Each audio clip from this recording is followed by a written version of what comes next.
Hey everyone, welcome back to CodeSync.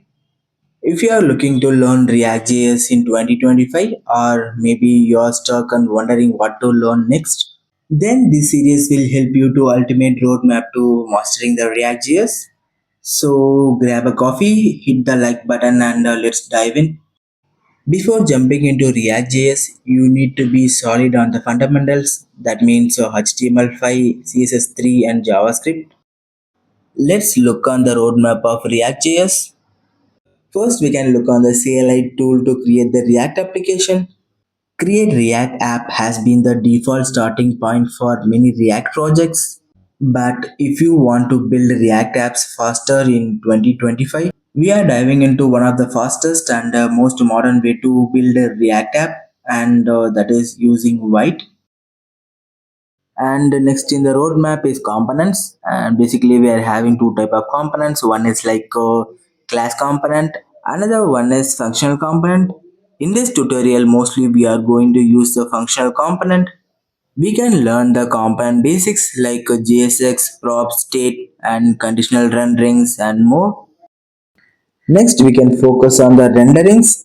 Rendering is the process of taking your components written in JSX and turning them into real HTML elements that get displayed in the browser.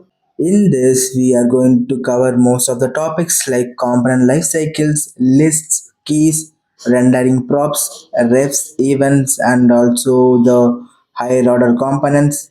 And we can focus on the React hooks. In that, we can learn what is hooks, and also we can deep dive into the basic hooks used in the React like useEffect and useState, and advanced hooks like use callback, use reducer, and use contacts.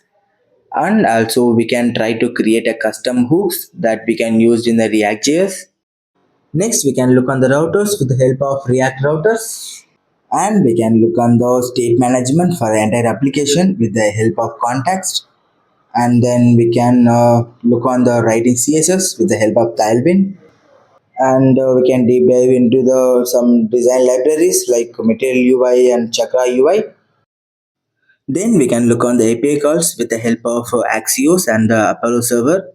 And next we can look on the testing part. We can integrate some test cases along with the Cypress, and also we can integrate the whitest.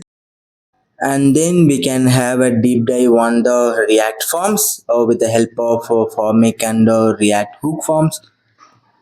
And also we can look on the form validations. Once these basic things are completed, then we can more focus on the advanced topics in the React.js. From the next video, we can look on every topics with in detail with an example. Let's meet on the next video.